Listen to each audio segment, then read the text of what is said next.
परवा जी बैठक झाली औरंगाबाद संभाजीनगरमध्ये, मराठवाड्याचे पूर्ण 8 डिस्ट्रिक्ट त्यात होते आणि प्रत्येक डिस्ट्रिक्टला आपला मत काय आहे हे व्यक्त करण्याचा त्याने आम्हाला अधिकार दिला. सर्व जे जालन्याचे सर्व भारतीय जनता पार्टीचे पुढारी त्याने कोणी जिल्हा परिषद बदललं, कोणी नगरपालिका बदललं, कोणी महानगरपालिका बदललं, आपले आपले मत त्यांच्यासमोर मांडले. आणि पण सर्वांचा एकच उद्देश होता की कोणत्याही प्रकारे मित्रपक्षासाठी युती नको. सन्माननीय मुख्यमंत्रीने हे सर्व जे युती करायची की नाही करायचे याचे अधिकार जिल्हाध्यक्ष आणि समन्वय समिती जी असेल त्याला दिलेले आहे. आणि ते ठरल्यानंतर युती करायची की नाही करायचं ते होणार आहे. 100% मैत्रीपूर्ण लढत होणार असेल.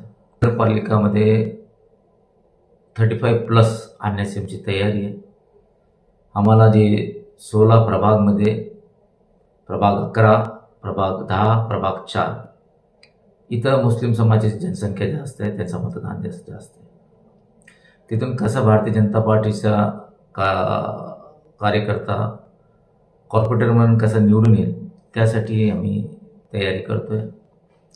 काही मुस्लिम समाजाचे तरुण लोक आमच्याकडे येऊ लागले. भारतीय जनता पार्टीने आम्हाला तिकीट दिलं तर आम्ही निवडून येणार.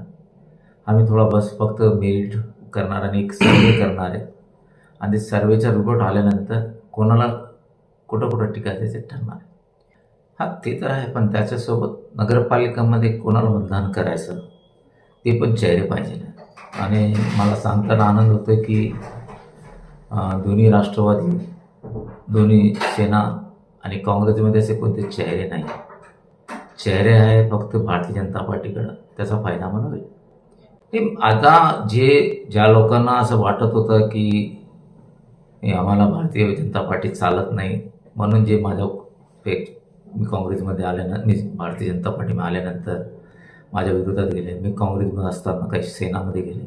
आता हे वातावरण बघू लागले की जालना शहरात भारतीय जनता पार्टी एक मोठा पक्ष म्हणून उदय येऊ लागला आहे.